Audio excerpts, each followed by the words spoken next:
Welcome everybody, I'm Mick Knowles from Expert Instructor Training, and today I've got Ray Seagrave with me. Hello. How you doing, Mick? Yeah, I'm good, thank you. How are you? Good, yeah, really good. Keeping spirits up in lockdown, but you know, we do what we do. Yeah, it's a different world, isn't it? So today we're going to have a chat about the greater understanding of what's required to pass a Part 3 and a standards check. And we're gonna do this by looking at the top 5 reasons why PDIs and ADIs fail their standards check. And these 5 reasons are not what we've thought up. We've acquired these reasons from the DVSA over the last couple of weeks, so it is up-to-date information that we're going to be passing on to you today. So Ray, we're going to start at the number 5, and we'll work from 5 up to 1. So what's number 5, Ray? Well, just put that up there. So the number 5 reason that's coming out in the figures out of the tests is that was sufficient feedback given to help the pupil understand any potentially safety critical incidents. So I think it'd be good just to chat through, and for the benefit of people watching, really, what just delve into that question a little bit and just pick out the key words. Yeah. To try and get a better understanding of what that actually means. Yeah, exactly. I think the main key word there is, or key words, is safety critical incidents. The candidates have got to understand what safety critical incidents is foremost, before we go any further into looking at that competency. So, to yourself, Ed, what is a safety critical incident? Well, it's anything really that where the PDI or the instructor has to step in and take some action, where the trainee, whoever that might be, hasn't recognised or hasn't responded quickly enough to a particular developing situation that is now increasing the risk. So you know, our role as teachers, as instructors, as coaches, is to help a pupil understand also what are safety critical incidents, because they might not realise actually that there was anything wrong with what just happened, because they haven't got our experience. Yeah. So if we're having to step in, it's making sure that they understand why that is. Wouldn't you agree? Yeah, totally. And it's not just something that's happened. It's also potentially. That's another word that I think a lot of ADIs and PDIs don't sort of fully grasp, that it's a potential safety critical incident. So it doesn't have to have happened, but it could happen. Yeah, so part of your role when you're watching the situation is the pupil doing that? You know, are they aware of their surroundings? Are they aware of what might happen? Are they using all those skills of perception that they are either currently learning when they're doing the hazard perception test, or they've passed the hazard perception test? Are they able to pick out the potential for something to happen? Yeah. So, you know, when they took their hazard perception test, they were looking for pretty much safety critical incidents, weren't they? You know, anything that might cause them to change speed or direction. Yeah. So it's so it's our part of our job to respond when they aren't taking action, but also making sure prior to that, are they looking to take that action? You know, are they checking mirrors? Have they seen what's happening? Are they trying to assess the situation, or are they just tunnel focused and based on what's just happening in front of the car? So it's quite an important area, massively important. Of course, it features in the top 5. Yeah, and the other part of that competency is, was sufficient feedback given to help the pupil understand? To me, it's no good just just getting a little bit of information, a little bit of feedback off them. The feedback that we've got to get, it has got to go deep into it so that they understand what the actual potential safety critical incident was, what the ramifications of it could be, and actually try and get their thoughts and feelings about it. Yeah, you just touched there on quite an important point, which is making sure, finding out what their worldview is, what their opinion and what their view is on the situation. Now, as drivers and as trainers, we come with our worldview, we come with our experience, and every single one of the people that we train comes with theirs, and their world experience could be completely different. Yeah. And their understanding could be completely different. So you're right, Mick. It's about helping the pupil realize that in that situation, at that time, the risk had increased sufficiently enough. It could be a potential for something to happen, and you needed to respond or understand that, or something was happening and you hadn't responded, and you needed to understand why that was. But when part of coaching, I think, is understanding that pupil's perspective, their point of view. What is it that they believe is too fast? Because that might be different to yours. Because Dad drives like that, and he doesn't have many accidents. What it is that maybe they've missed and not seen, but with our experience, we understand that there's a potential there. So that does require sufficient feedback, both from the pupil and also from you, to help develop that understanding. Yeah. It's a two-way conversation that you've got to hold between yourselves to get this information out. It's no good just it being one way from the instructor constantly telling him, because you're not going to understand what he was thinking, what his beliefs was. You mentioned a minute ago about my dad drives like that. I've just had a conversation with a PDI this morning who mentioned one of her learners drives like that, and when she's questioned him, it's because his dad drives like that. And so, without that questioning, she wouldn't know why he's doing it. Now she knows why he's doing it, and she can address that and try and challenge them beliefs that he's got. Yeah, because or any pupil comes to you with a minimum of 17 years experience. Yeah, they've had 17 years as a passenger, so their understanding is built up around what their current experience is, even as a passenger. What they've experienced from the drivers they've been with, including family, including friends, and that's helped to build up that worldview, their understanding of what is okay and what isn't okay. So, like you're saying there, it's our job to really delve into that understanding so we can check those, their thoughts about a certain thing, and then help them to discover that actually the what if questions and how would you deal with that. So it's I can understand why it's quite high up there, reason number 5, but because it's quite a critical area. Yeah, a critical area to develop learning within the pupil.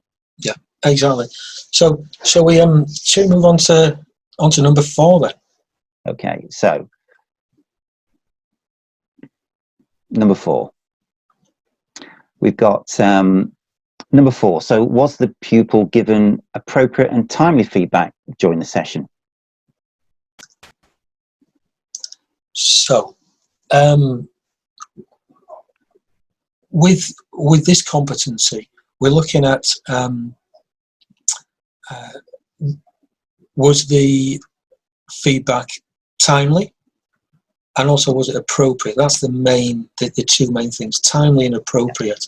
So the timely side of it is we don't want to be leaving it 5 minutes or so, 10 minutes after an incident, or it doesn't have to be an incident. It could be something that they've done well, because if you're leaving it 5 or 10 minutes, then they've forgotten about it. So we need to be looking at giving it fairly promptly. So on the route selection that you're going to use, you need to have places where we can pull over and discuss what's going on. It's no good having nowhere to pull up for 10 miles or so, because it's not going to be timely then. And as I've said, they will forget. How many times have we mentioned something to a learner and said, can you remember what happened there on that junction? No. And the junction's maybe only 300-400 meters away, and they'll forget. So we need to be making sure that it is timely and it is done fairly soon after the incident, whatever it was, whether it's good or bad. And one thing, if you can't pull over, you could always say, just remember that junction, just remember that set traffic lights, something like that, to get them to sort of pin it in their brain, so that when we do get that chance a little bit further down the road, they know that we're going to be talking about that. That timely feedback is important, because I always think about what it was like when I was learning to drive, and you've got all these new skills that you're trying to develop. You might be thinking on one thing at a time, because your capacity to think about more than one thing at a time for something new then is very limited, and you're trying to, well, I call it, I'm a very visual person, so I call it like trying to grow a memory bookshelf. You've got all these books that things you've got to do stacked on the shelf, and then you put one more thing on and something falls off. So you're trying to grow that capacity to think about all these things that are new. So the pupil, I remember when I was learning to drive, you're very focused on what you're doing, yes, but because of that you might be narrow focused on what you're doing. So when there's all these things going on, it can be quite difficult to remember what the hell happened, because that focus might not be in the right place at the right time.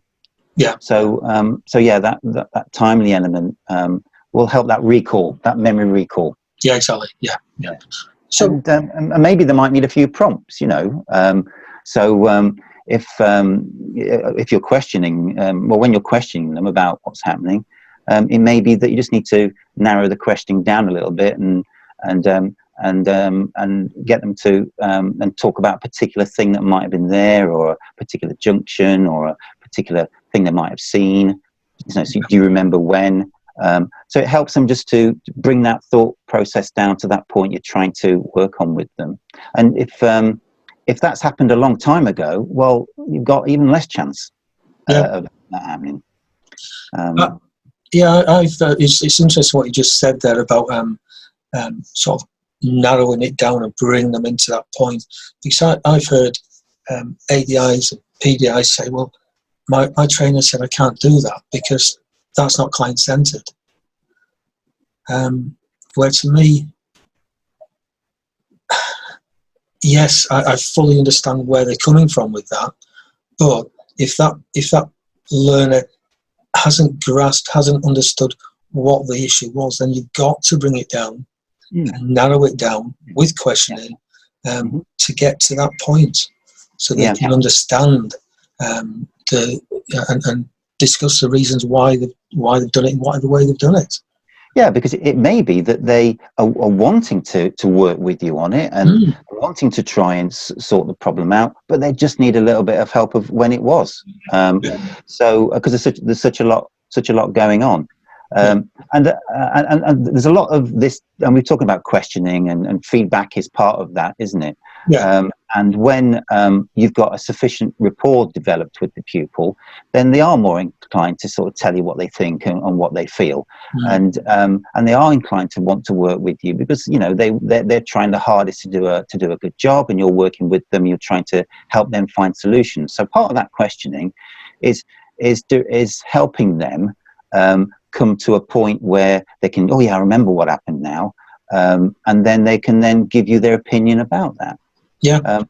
So if it's happened 15 minutes ago and the lessons a quarter gone, then it's going to be more difficult for them. Yeah, exactly. And I think we're actually verging on talking about the appropriate feedback there as well. Yes. you know, we mentioned time at the start, but by narrowing it down, that's Yeah. bringing it into being appropriate. Appropriate, yeah. Yeah, it's no good, like we said, talking about that junction, but they're not understanding what part of that junction. But by narrowing it down, it's more appropriate to the actual thing that Yeah. needs discussing, the part of it that needs discussing. And we are trying to get it from the pupil. We're trying Yeah. to get it from them. Yeah. Because it's a two-way communication relationship you've got, and you're helping them discover. You're helping them work out what they did was okay, if it was okay, or what they did and why, and what didn't go so well and why. And that in itself increases their understanding. Yeah. So at some point, you've got to be specific about what happened, haven't you? Yeah. But helping your pupil get to that point is better than just telling someone that was wrong, that was bad, you should have done that, do this and let's move on. Well, that learning's not taking place. No. And this is all part of being client-centered. Yeah, and all that's going to do is it's going to kill the rapport, if there's any rapport at all, and they're not going to want to work with you because all you're doing is telling them that it's bad. Whereas by having that two-way conversation, that rapport stays up, and they'll work with you, and like you just said, they will learn. And you're working with goals here, aren't you? Yeah. So it's important that the feedback that you're providing, the pupil can understand how that's impacting on the goal, and what things they might then need to do to get them back on track, to help them achieve the goal. Yeah. So it's got to be feedback that the pupil can understand, that they can relate to, but it's not all one way. If it needs to be specific because the pupil doesn't know, I'm sorry, I don't know, I can't remember, then absolutely you're gonna give them the situation about what happened. Yeah. But also giving them another chance to recall it. So it's important that, like you said, that it's timely and appropriate. It's got to be appropriate to the goal, to the situation. And another important thing to consider is, things like body language. So when you're giving feedback, the body language from the pupil. When the pupil's giving you feedback, the body language from them. Yeah. Because body language will tell a story. So it's part of one of our coaching skills to listen with our ears, the feedback that we're getting, but also listen with our eyes, to see how comfortable or uncomfortable they are. So when we are asking them a question, we might need to sort of, depending on the levels of rapport that we've got, we might need to work with them on it a little bit and give them what they're looking for. Yeah. If at that time that level of rapport requires it. Otherwise, all sorts of things could happen. You're firing questions at them, they're not answering them, and everyone gets a bit frustrated about that, don't they? Yeah. And the rapport that you said there, watching the body language, is very, very important. And I don't know whether the people watching this video have noticed, but when I've been talking, I've been watching your body language. And when I've been listening, I've been watching your body language. And I'm sure you've been doing the same because that's what we do. And you're doing it now, you're nodding. And that's showing me that you're listening, that you're interested. And if I'm talking and you're not nodding and you're looking away and looking around, then there's something wrong there, and that rapport's been broken. And we need to build that back up if we can. Yeah. So So you've got to make sure that feedback is appropriate, like we were talking about, that it's specific about the incident, that it's not too long after the incident that the people can't remember, because you want some involvement from the people there. And something else I've noticed some PDIs and ADIs doing is they just give continual feedback. It all comes from them. It's like a machine gun. Yes, you can be a little bit overwhelmed by that. But if you're failing to check your pupil's understanding, of what's happened there, then you're not helping them to them. That isn't being client-centered, is it? No. No, not at all. So there's all sorts of things that could lead to this particular competence being, in the top 5. Yeah. It's important that people recognise that being at the appropriate time, getting a pupil involved, and making sure that it's focused and get the understanding out, so the learning is taking place. Yeah. Because what happens, Mick, when they pass the test? They're on their own, and they'll do what they want to do, unless they've been, unless it's in here and they're able to self-evaluate for themselves. Otherwise, if they can't self-evaluate, if they've just been machine-fed, then they'll just do what they want to do, and they won't be able to evaluate what's going on. Yeah.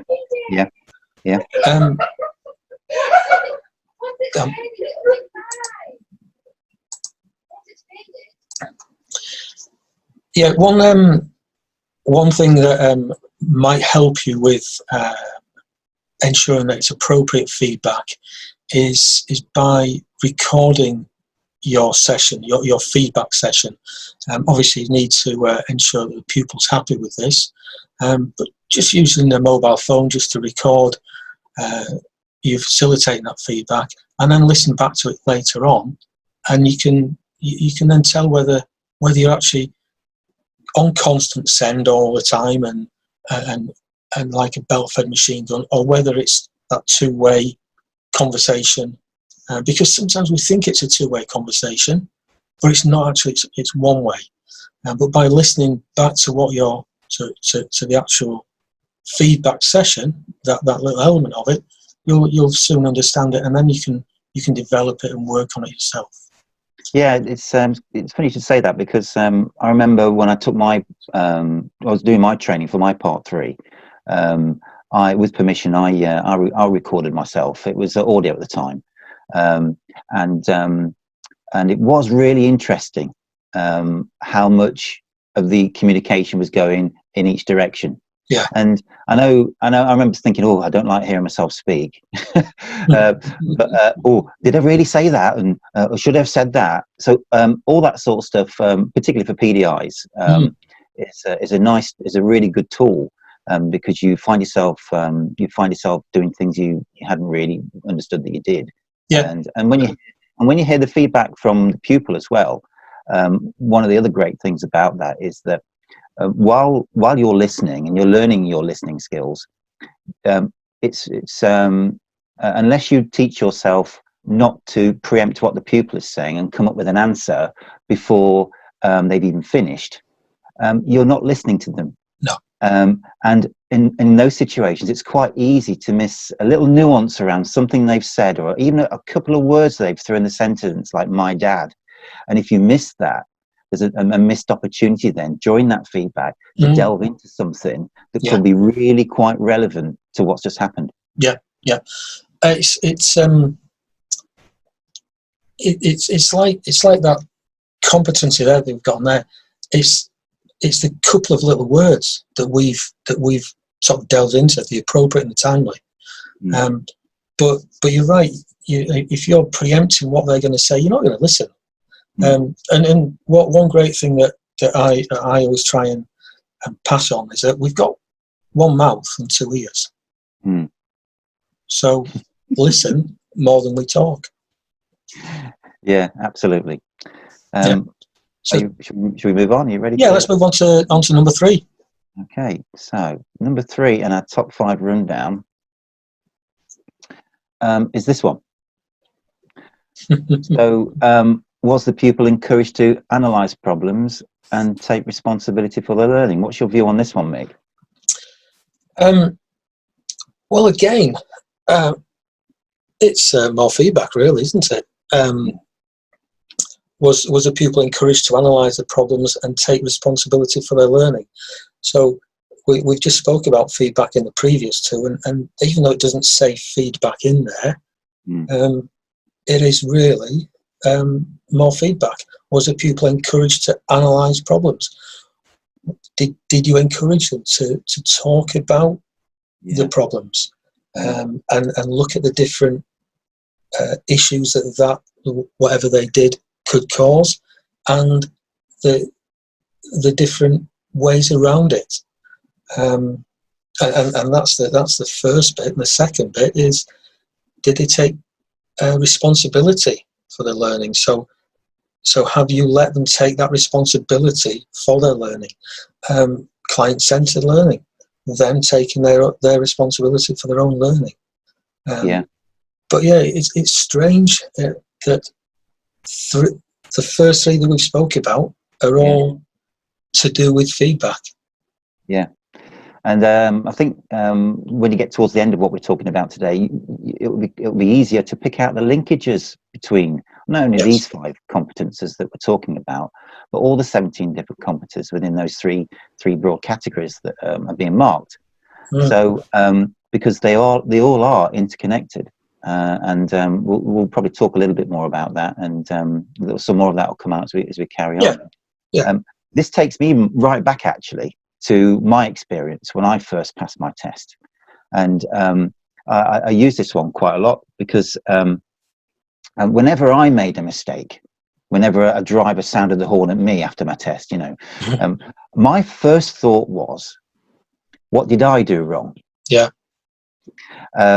And so even at that early stage, I passed my test when I was 17. Even at that early stage, I was thinking critically about where my responsibility was, and my responsibility for working out what happened. And I absolutely remember this. I remember if something happened, I wanted to know that, I wanted to sort that problem out. And so what I would do, I'd go around the block and I'd come back to that same junction, go, well, what did I do wrong here then? And some people will have, some pupils have that, and some pupils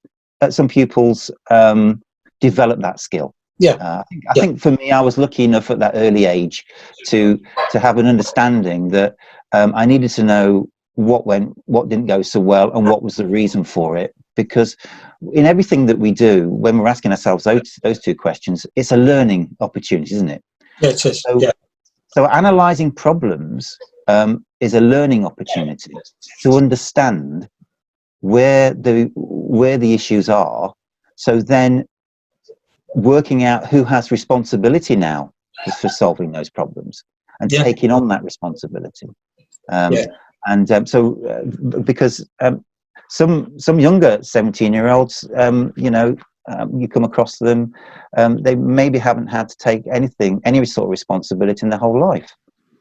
So you're helping them develop that. And for some, it's tough. And having those conversations with them helps to build up, that helps build up that way of encouraging them to take on responsibility for their own actions. Because again, what's going to happen after the test? And it's not just, again, it's not just their own actions. It could be somebody else's actions. But what has the learner done to help or hinder that situation? Could they have done something different? How many times have learners said sometimes along the lines of, well, I didn't do anything wrong. But no, they maybe didn't do anything wrong, but could they have done something different to help that situation? And again, that's getting them to take responsibility for their learning by looking at it from a different angle. Taking them outside of the car and getting them to look at both vehicles or whatever it was and seeing what could have happened. It's the old thing of there's always somebody to blame for a crash, but it's more often than not a two-way thing. Even though somebody's 100% to blame for that crash, could that other person have done something to avoid it? And when you are encouraging your pupil to analyse the problem, around the problem, and the situation, you are helping them develop that understanding, aren't you? Because then that's going to help protect them in their latter driving life. And I think you've got to take, like you just mentioned a minute ago, you've got to really try and get them out of the car. and take them sort of away from it to look at it from outside, from a different angle, a different perspective. Because if they're still in that driver mode, then they might put them barriers up. No, I didn't do anything wrong. But take them out, and this is where diagrams or using the iPad videos, things like that, will come in handy to show them from a different angle, different perspective, what's actually happening. And then they can maybe see and analyze it that way as well. Yeah, and you mentioned earlier about audio and video. A lot of ADIs now and PDIs have video in the car, and if you're recording that, then there's a great opportunity there at the side of the road to review what's just happened and help and let your pupil talk through what's just happened and what they've seen, and ask those what if questions. So that and that's something nice to bring out, because if the pupil's visual, then they can understand it and see it again. So those sorts of things provide an opportunity to reassess what's just happened. And examples, an example of, it doesn't have to be on video, but maybe some prior learning they've had. Do you remember when that happened? Talk to me about, so in this situation here, then, how might that impact on what's just happened here? So you're using those examples of their prior learning to help them develop that understanding and analyze the problem in that way. Totally great. So shall we move on to big two, the number two?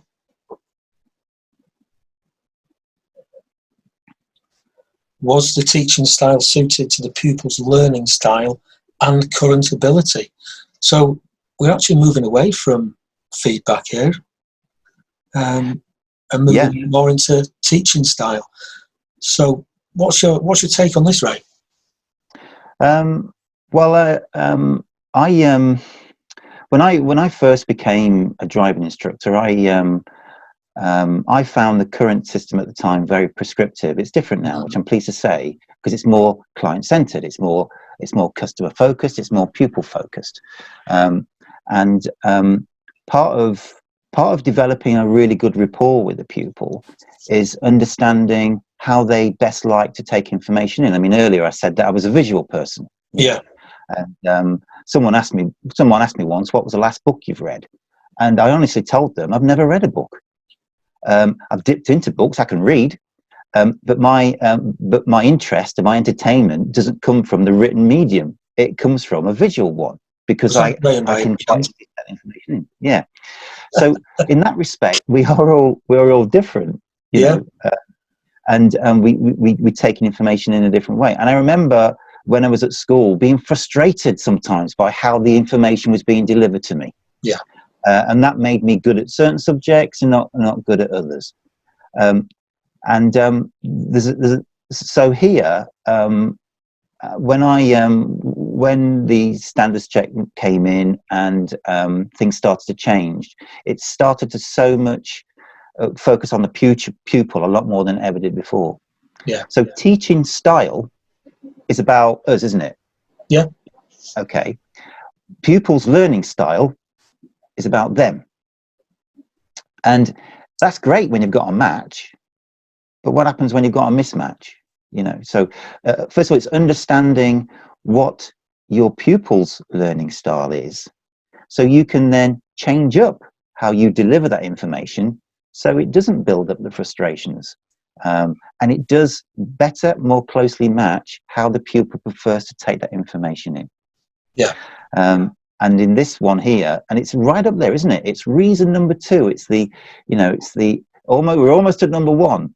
And it's saying that, the PDIs and ADIs out there, they aren't taking into account how their pupil best learns. So therefore, how the information should be delivered to them at a point that is within their ability, not outside of that ability.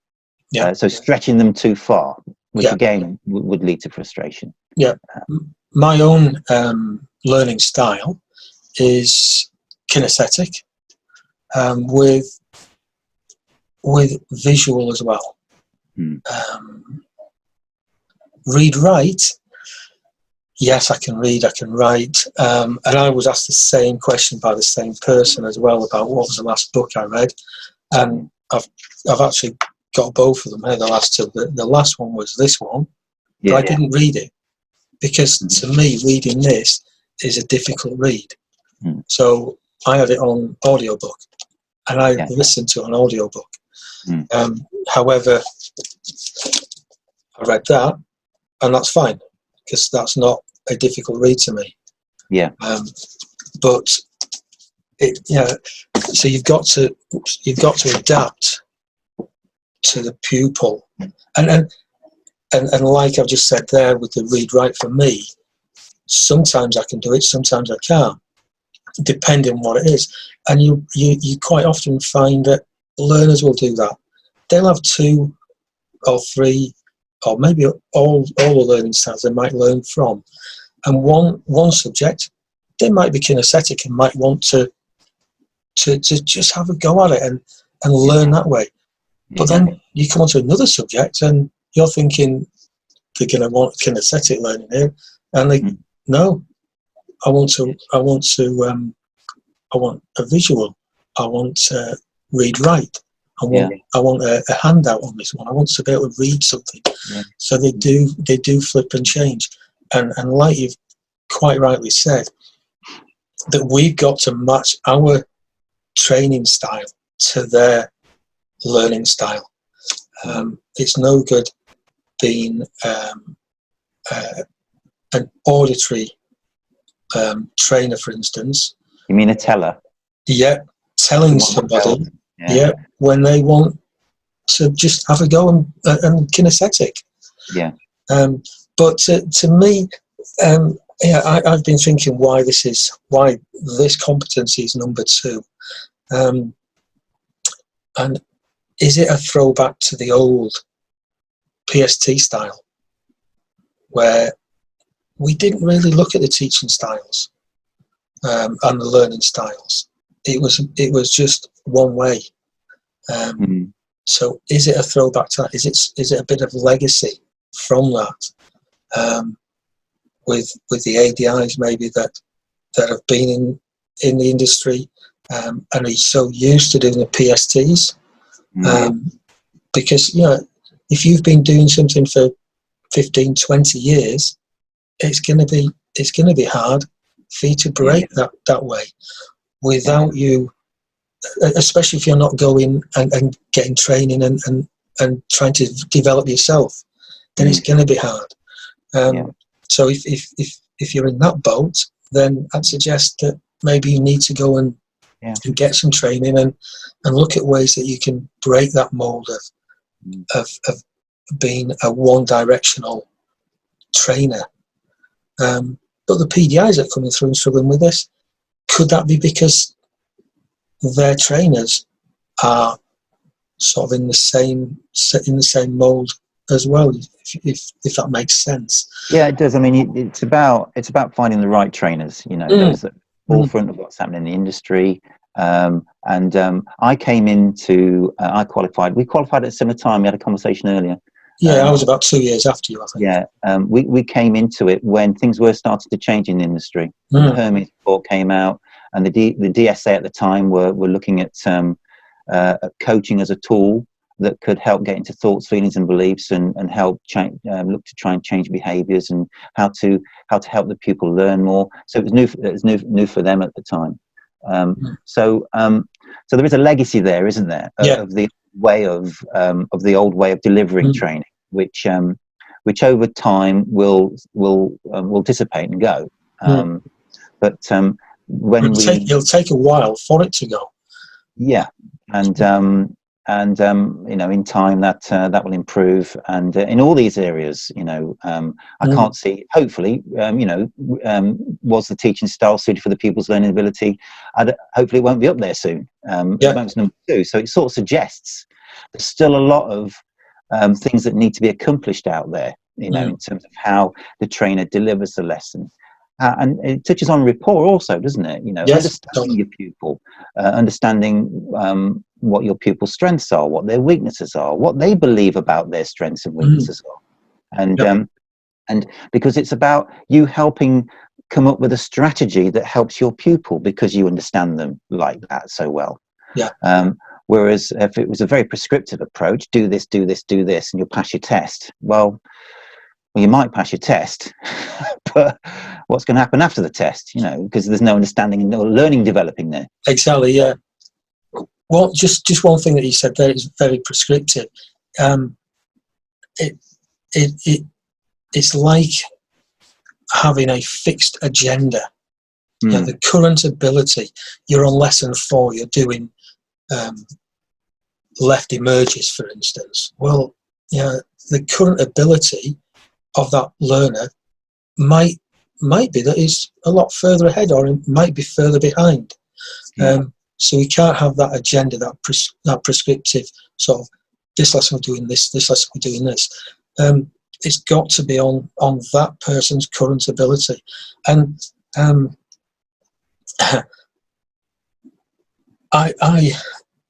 I take motorways as a good example of this. Now, nobody will take anybody on the motorway on the first lesson, will they? No. Unless that learner has had prior experience of dual carriageways, things like that before. I've had a learner who was a tractor driver. And where we live, to get to the farms and the fields, he has to go on a dual carriageway in his tractor. Yeah. So very, very, very early on in his learning, we were on the motorway. Yeah. And he passed with less than 10 hours of tuition, which these days is quite rare. In fact, I'd say very rare. But he did it, and that was his current ability. I knew that from what he'd done before and from how he'd driven, that he could do this. Yeah, so part of the skill, isn't it? Yeah, part of the skill, getting to know the pupil, finding out what they can do, what they can't do. Yeah. But if having confidence and faith in them. If I hadn't have taken him on that early, I'd have been holding him back. Yeah. Because he'd been driving tractors around the village. He'd been driving tractors up and down national speed limit roads, all the rest of the stuff for quite a long time. Yeah. So you've got to take everybody as a different person. And he was very kinesthetic, a very, very kinesthetic learner.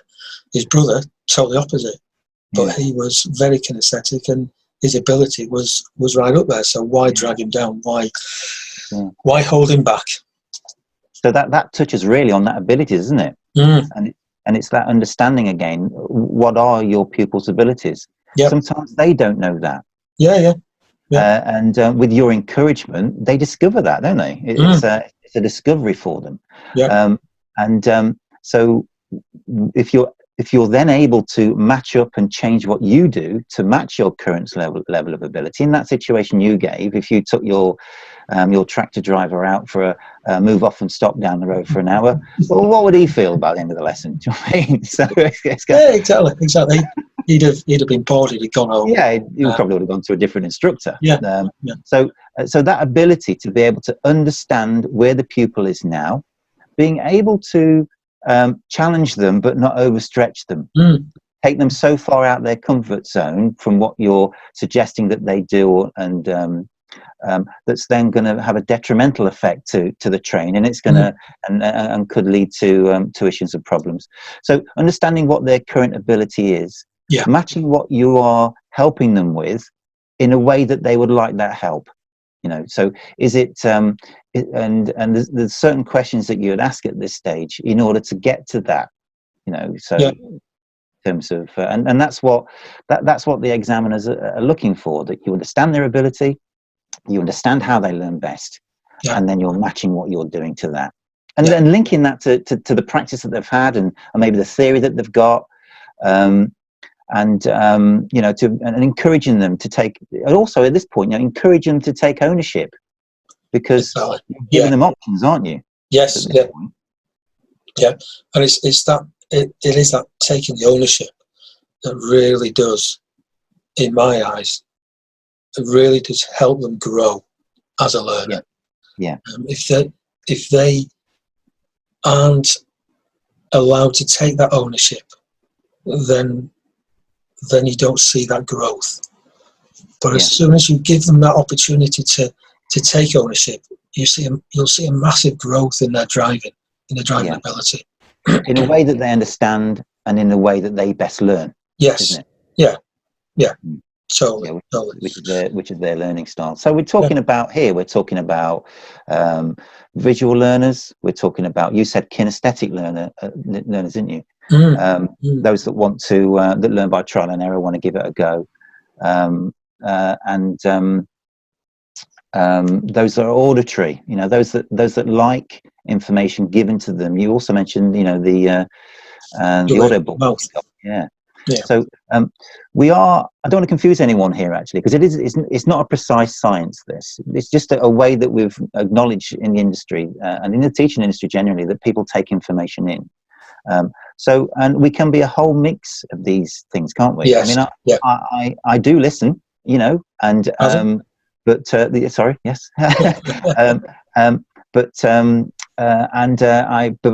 prefer to look at something being done first and then give it a go myself. So that's that visual kinesthetic. So there's a mix of things, of all those things we've been talking about within your pupil, and it's working out with your questioning, with your Q&A, what's going to help them. How would you like me to help you here? Would you like me to tell you what to do? Would you like me to prompt you? Would you like a demonstration? Would you like me to show you first? Would you like me to talk about what I'm doing? Would you like me to, would you just like to give it a go? So that's you matching your training to the pupil's level of understanding, ability, and the way that they learn best. Yeah, exactly. And if you do that, then you're going to get threes. Consistently. Yeah. It's about consistency, isn't it? Yeah, exactly. As with all these things, if these are things that you just do, then you shouldn't need to worry about, any part 3 or any standards check. If you're thinking to yourself as you're training, I must remember to do that, well, then it's not quite in there yet. No, and that's when you're going to make the mistakes and drop down from a 3 to a 2 or a 1. Yeah, so it's a particular way of keeping the pupil in the center of everything you do, and everything you do revolves around them and that. And if you are, through your CPD, your personal development, working on these areas of strengths and weakness within you, then matching your teaching style to a pupil's learning style and current level of ability is going to be something that you just do. Yes, exactly. Good. So, shall we look at the number 1 reason then? Yeah, there should be a countdown, shouldn't there? So the number 1 reason we've got here is this one. Was the lesson plan adapted when appropriate to help the pupil work towards their learning goals? Yeah. Now, before we go into this and look at this, before we went live on air, Ray, you mentioned something about this. Would you mind just repeating? Which was that again?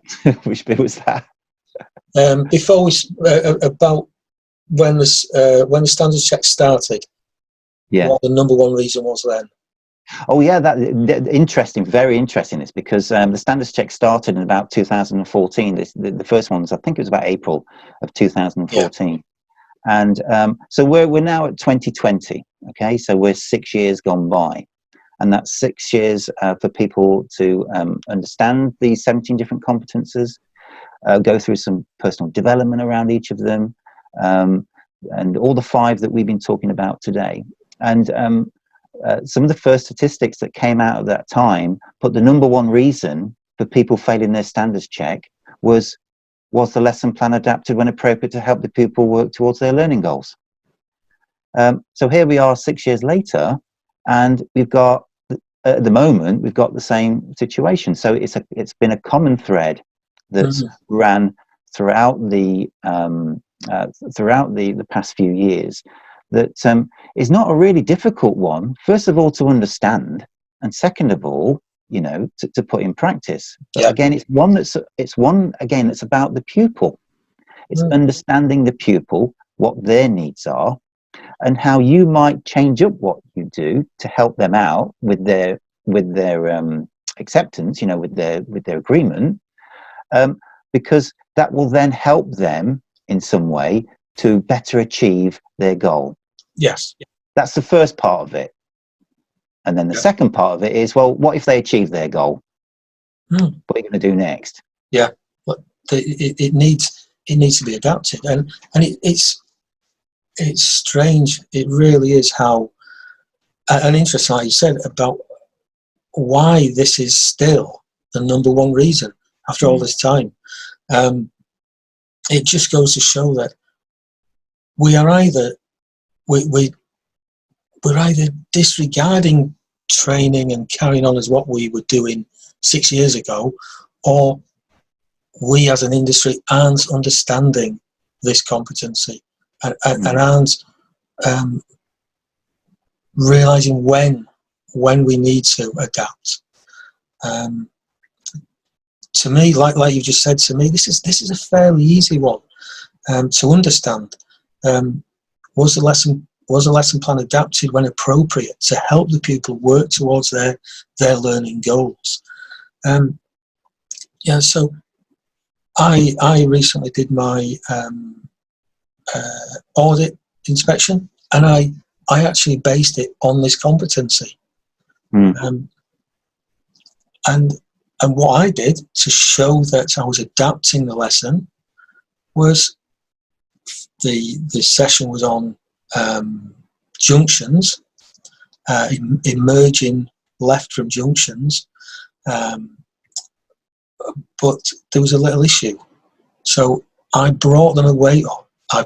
The learner, my PDI who I had, brought me away from the junction, and we did a little exercise totally away from junctions where there's no pressure of that junction, but it was working towards that goal, that original goal. So we adapted that lesson plan so that the learner, who was myself in this case, could work towards the goal. And that's just one way of looking at it, of how we can adapt it. Other ways, it could be that you're going to do roundabouts, for instance, and the learner is not checking the mirrors on the drive to the roundabouts, to where you're going to be doing them. So we therefore need to adapt the lesson there, whether it's just a quick chat or whether it's a 5-minute session on getting them back into checking the mirrors. Just depends what's going on and what the deep underlying issue is. But that adapting that lesson there, even though it's on mirrors, will help on the roundabouts, because they're going to have to need good mirror checks, good observations on the approach and on the roundabouts, as we know. So we can adapt that lesson plan there slightly. Or like you said, it could be that and I hear this quite a lot with PDIs. I had a PDI the other day that I was chatting to, and the learner absolutely smashed the goal. In fact, it was they were doing meeting situations, and it was quiet. There was no meeting situations at all. So why not adapt that lesson plan? Pull them over and have that conversation, a little bit of feedback from it, and then see if there's something else that they could do, which might help them in future, or something totally different. I think also there's an element in here of when you take a pupil on an assessment, whether that's a part 3 or whether that's a standards check, that you have a plan. Yes. And because prior preparation and planning poor performance, don't they? So you've thought about your pupil, you've thought about your pupil's goals. Maybe you're carrying some goals over from the previous session, or you're talking to your pupil at the beginning of the session, setting a new goal for the session. You're working on that. Yeah. And it would be a mistake, an absolute mistake, to have a plan and stick to that plan if coming off that plan required it. Yes. To help the pupil learn their goals. Yes. Now, when you're going for a part 3 and a standards check, you might have planned the hell out of it. You might have thought to yourself, right, well, the structure of the lesson, the pupil wants to achieve that. I can do those things with the pupil. I can use this route to do it in. If we're carrying over for a goal from last time. And then something will happen and it's going to take you off your plan. You haven't got to be frightened about that. You haven't got to think you can tick box every single thing you do along that lesson and everything is going to go well. Yeah. Because you need to be able to adapt, which is that word is in there, respond, in order to help the pupil work towards what their learning goals are. Because you can't predict what's going to happen from the next day to the next, or any particular situation. You can't predict what's going to happen around the next corner because you've not been around it yet. So it is about responding when needs must. And whether that's like you say, that is helping a pupil break off from what they're currently doing because they have an issue with something that's preventing them achieving the goal, or whether it's like you say, where there's they've achieved the goal, and what are you going to do for the next half an hour? It's not go around and make them bored all the time doing the same thing. So it's moving them on and moving them up, or giving them some more responsibility. You know, if you look at what goals are, you've got a goal for this, you've got a goal for the session, haven't you? And then you've got performance goals. You've got goals, things that pupil needs to achieve in order to achieve the end goal, the lesson goal. So if the goals are then changing, aren't they? So if there's a problem then with the pupil achieving a particular element of what they're trying to do that's impacting on them achieving the lesson goal, then if you're not adapting the plan, you're not helping them. Exactly.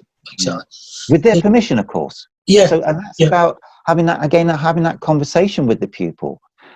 What's going well, what isn't going so well, how do you think that's impacting on the goal? All those sorts of questions that help the pupil come to an understanding and realise, actually, I'm not doing myself a favour here. Could we break off, Mick, and have a go at that? Because I think that might help me. And therefore, it's that client-centred. It's a two-way thing. You're both agreeing with the goal. But two things that stand out there for me. First of all, it comes back to me. It comes back as that legacy again. Going back to the old check test days of, you're doing this, and that's the session. The old part 3, you're working on crossroads, and that's it. And it just seems at times that that people are stuck in that mold of I cannot come away from my goal. From that.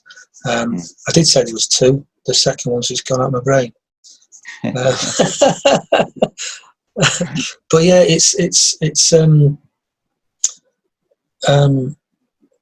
you've got to be flexible. You can't go into it. Oh, I know what it was. I hear it quite often where people practice and practice and practice the routes and the lesson that they're going to do on their part 3 or the standards check, and they have it timed to the 9th degree, and right, it's going to take me 9 minutes and 32 seconds to get around this loop. But then on the day something happens, and all we're doing as ADIs and PDIs by doing that is training to pass the test. We are not training to become a better trainer. And it's the same as if we're doing test routes with our learners. All we're doing is teaching them to pass the test. So when I get a PDI that says to me that trialled the route and they've rehearsed it, to me, they're setting themselves up for something to go drastically wrong. Yeah, particularly, let's say that you know, it goes the other way, and well, now the pupil's achieving what they set out to achieve on this particular route, but I haven't got a plan B. Yeah, exactly. Yeah. What do we do now then? Some of them will use a different learner. Great, no problems. Do a different learner, but don't keep going over and over and over and over, because it's not going to be beneficial for you. On my audit inspection, the area I was doing it on was only a couple of minutes away from the test centre. So just before the audit inspection, I just went around the loop just to see what it was like. And it was great. There was a couple of cars parked up, but quite a distance away from where I needed to be, all the rest of it. So yeah, it was good. And as I turned in on the audit inspection, there was a vehicle parked there. And he wasn't there half an hour ago or whatever, but he was there then. So I just had to readjust and just went a bit further up, stopped, we did the talking and all the rest of it. And then as we came back around the loop the second time, or the next time, turned into that junction, I'm expecting that vehicle to be there, and he wasn't. He'd moved. Yeah. And that just shows how adaptable you've got to be, because some things do change like that, as we know. So the DVSA, when they're looking at this particular category, they're looking for you to deal with, as they still say, faults, but deal with the things that are impacting on the pupil's performance, that they're just not getting. And if you're not dealing with that, then you're going to score pretty low in this. And I mentioned earlier about body language as well. You know, it's a massive. Again, in this situation, it could be a massive signal that something's not quite right. You know, there's examples you could use where you're driving down a high street and the pupil's looking very nervous. If you're not responding to that, and the nerves are impacting on the performance. Yes. Yeah. Of course, if you're not responding to that, then again, the pupil's finding it difficult to achieve their goal, because there's something impacting on that learning that's taking them away from it. So that's a different learning path. That's a different thing to solve. Yes, totally. Adapting the lesson to solve the thing that's most blocking them from achieving the goal. Yes. So you know, it is the standards check in the part 3 is a nervous time, and but I think the thing to remember is that if you go in there trying to plan everything like you said, you know, to the minute and to the second, you are setting yourself up for a fall. Yes. What you really should be doing is planning a lesson that touches each of the 17 different competences consistently. Yeah. And if you're doing that in your training, when you take a part 3 or a standards check, you haven't got to worry about what you're doing, because it is, again, just part of what you do. You're touching on each of those areas, and train so you feel like that. You know yourself, when you're teaching a pupil to learn to drive, let's say, you're training them to not to pass a test, like you said, you're training them to drive safely, confidently, so they're feeling the control, they're aware of the surroundings, they're planning ahead nicely, they're enjoying what they're doing, and they could do it with anyone sat at the side of them. And it's natural. And that's how you should feel with anyone sat in the back. It should be a natural part that flows out of you, that you've not got a script, that you're thinking, oh, I must remember to do this. And of course, part of that is that it's not on my script that we stop here because the pupil's struggling with the clutch. We'll carry on. Yeah, we'll ignore that bit. We'll ignore that. Yeah. And this is where, you know, so partly it could be. What would you do if it wasn't a standards check? Yeah, exactly. Yeah, so you should be, your performance, it's a bit like, I think I mentioned it before, it's a bit like going for an interview. You've got this skill behind you. It's a bit like being at the top of an iceberg, or everything's below the waterline. And you want the examiner, and there's certain things that you want to bring out to make sure the examiner knows that you're aware, that maybe you've had conversations with the pupil before and you understand how they learn best. So you're putting your best face forward, but you're not massaging what you're doing to be able to do that. Yeah. You're not trying to tell a pupil, make sure you do this there, which is, ridiculous. When actually, But it happens. which actually the skill level is there that you can deal with it. And during your part 3 of your standards check, that comes out of you. That shines because your training is such that it's not going to do anything but that. And as long as you've got a pupil that's going to be responsive, because that's going to help. It's going to help you, it's going to help you show your skills, isn't it? That you've got some nice goals that you're working on together, and you've thought about a structure for the lesson and a route that's going to help a pupil continue on with their goal or achieve their goal, and you're touching on all those competences, then this shouldn't be the number one reason. No, it shouldn't. But it's been the number one reason for about 6 years. So we need to look at it and work on that. But no, that was very interesting. I hope everyone's enjoyed that. But we've got one last little bit. What we're going to do? We're going to a little bit of role play between us, aren't we? So basically, I'm going to play the ADI. And Ray is going to play the learner, who's going to be called James, and we're just going to chat through a little conversation at the side of the road, and we're going to try and link in and show you where these competencies and maybe some other competencies actually fit in. So, James, let's chat about the last little drive. On a scale of 0 to 10, where 0 is low and 10 is high, where would you put your performance? I would say about 6. Okay. Can you tell me what was good about it to score it a 6? I thought I controlled the car fairly well overall. I dealt with that pedestrian on the zebra crossing. I remember that. I thought I did that well, and the parked car. It was just that junction.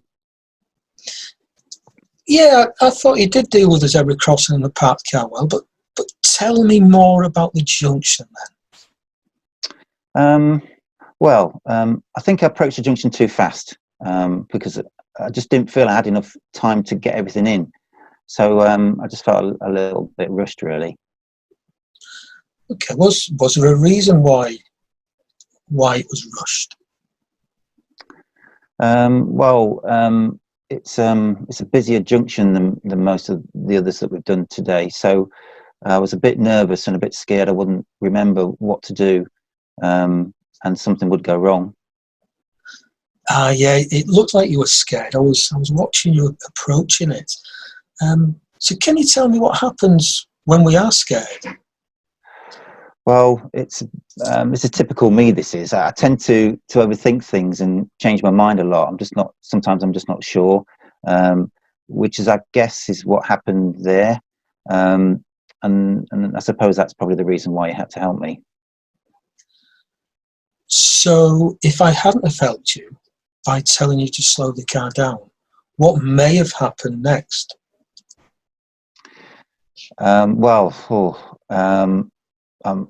If you hadn't done that, I might not have stopped the car in time, and that could have caused an accident, crash. Yeah, so that's what we call a safety critical incident. So you mentioned a few seconds ago that when you get scared, you overthink and change your mind. That's correct. I just get a little bit frustrated with what I'm doing. I suppose that's because I've got a high bar for myself. Okay. Can you think of any other occasions when you do get scared and flustered, and how you deal with them?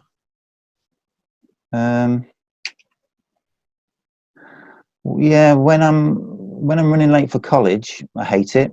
I have to start getting ready really early so that I have plenty of time, because I hate being late.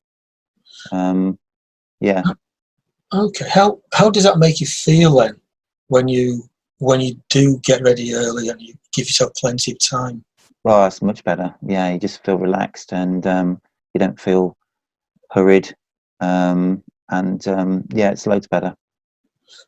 So, so do you think you could do something similar next time you approach that junction, or one similar to it? So I could do something similar next time. So Hmm. give myself more time. You mean? Well, Yeah, I could slow down earlier. yeah, That would give me more time. yeah. How will that help you deal with that junction then if you slow down earlier? Well, like I said, I'll have more time to deal with everything I need to, um, and that's going to mean I'm more confident about the decisions I'm making. I'll be more relaxed then. Great. So you'd feel more relaxed. Would Would you like to practice that then on another junction somewhere before attempting that same junction again? Um, yeah, could we? Could we? Because I just want to make sure that I get this. Because then, you had to jump in with the brakes there, and it's not, I don't want to be, I don't want to be that sort of driver that causes accidents. So that'd be great if we could do that. Okay. So um, if we go and find another junction, maybe not as busy as that, then what sort of help would you like from me this time? Um, I'd just like to have a go at it. I think in my mind, I know what I need to do. So can you just watch that I'm slowing down early enough, and then really only get involved if I'm doing something serious again or not responding early enough? Yeah, that'll be fine. I can do that. That's great. I'll just get involved if I need to, if it's a safety critical incident. Okay, Okay, great. Thank you. brilliant. So as you can see from that, we just had a short dialogue, and all the way through there we were hitting the 5 main competencies and some of the ones as well in there. And it really is that simple, isn't it, Ray? How you can hit these competencies from chatting to the pupil and having that conversation Mm. with them about what you're going to do and what you've done before. Yeah, and I mean, that's just a simple example, and you can see how a conversation like that can develop into lots of different areas that you could go down. Hmm. So the best time to have that conversation then, Nick, is when we just Yeah. talked about it, didn't we? It's quite soon after the incident, and where? Well, it's in a safe place, when they're pulled up at the side of the road. Um, so.